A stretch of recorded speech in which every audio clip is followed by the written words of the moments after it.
première chose que je vais faire, c'est vraiment de remercier l'Esprit Y en a marre de Thiès qui a bien voulu accepter d'accueillir cette première étape de cette campagne très très importante dénommée Jëli Sama Carte ngir mën a voter.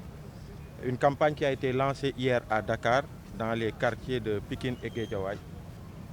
Aujourd'hui, nous sommes à Thiès et l'objectif, c'est de progresser demain, aller vers Diourbel, Bambey, mais aussi faire Kaolack, Kaffrine. Si on peut faire Saint-Louis aussi, on le fait avant de revenir sur Dakar. Et l'objectif de cette campagne citoyenne Jëli Sama Carte ngir mën a voter, c'est d'inciter les citoyens, pour ceux qui ont leur carte d'électeur déjà, qu'ils gardent bien leur carte d'électeur et que le dimanche, le jour du scrutin, qu'ils puissent voter massivement. Et l'autre catégorie de citoyens, c'est ceux qui se sont inscrits sur les listes électorales dernièrement et qui n'ont pas retiré leur carte d'électeur. Leur dire d'aller retirer leur carte pour pouvoir voter le dimanche 24 mars 2024 à ces élections qui sont super importantes pour la démocratie, pour l'avenir du pays, pour l'histoire du Sénégal. Donc on pense qu'il est important que pour qu'une élection soit crédible, que le taux de participation, le niveau de participation soit important. Et c'est ça le challenge aujourd'hui. Je pense que c'est vrai qu'il y a eu beaucoup de difficultés pour la tenue de ces élections-là. Mais ces difficultés ne doivent pas endormir les citoyens dans leur volonté et leur engagement à s'acquitter de ce devoir civique qui est l'acte du vote. Donc c'est pourquoi on a lancé cette campagne, pour vraiment parler aux citoyens, les sensibiliser, les amener à faire ce qu'il faut pour le dimanche, qu'ils puissent voter. Et déjà, l'autre chose, on est à Thiès ici parce qu'on sait aussi qu'en termes de niveau de retrait des cartes, l'Esprit Y en a marre de Thiès nous a informé que nous sommes à 55% de retrait, ce qui est quand même, c'est la moyenne, juste la moyenne, c'est relativement faible.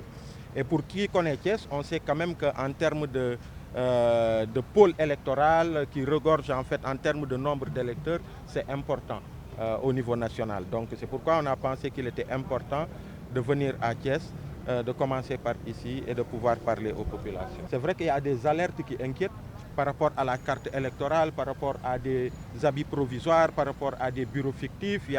En fait, il y a des inquiétudes. C'est pourquoi nous lançons un appel au ministre de l'Intérieur nouvellement installé, lui dire qu'il a un vrai challenge.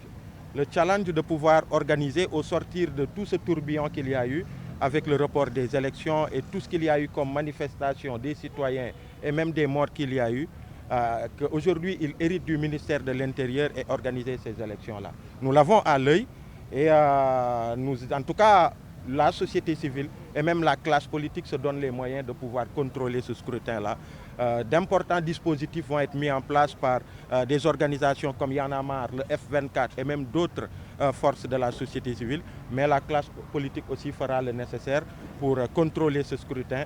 Et c'est là où aussi il faut lancer un message aux jeunes et aux citoyens globalement. L'un des messages de cette campagne, c'est de dire que c'est vrai qu'il faut voter massivement, mais il faut sécuriser le scrutin aussi. Quand on vote, il ne faut pas aller dormir, il faut sécuriser le scrutin.